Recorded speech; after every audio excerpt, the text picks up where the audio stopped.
Итак, для приготовления вкуснейшего рисового пирога вам понадобится 300 грамм риса, который нужно залить теплой водой и оставить набухать его в течение 3 часов.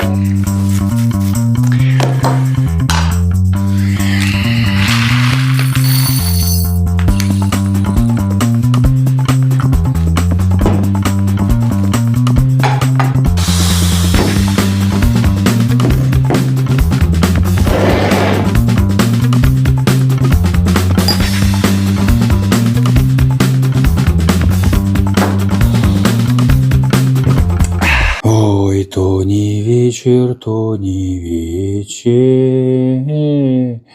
Ой, мне А я что-то не поняла, что здесь происходит? Как что? Я пирог рисовый готовлю. И долго это будет продолжаться? Еще час.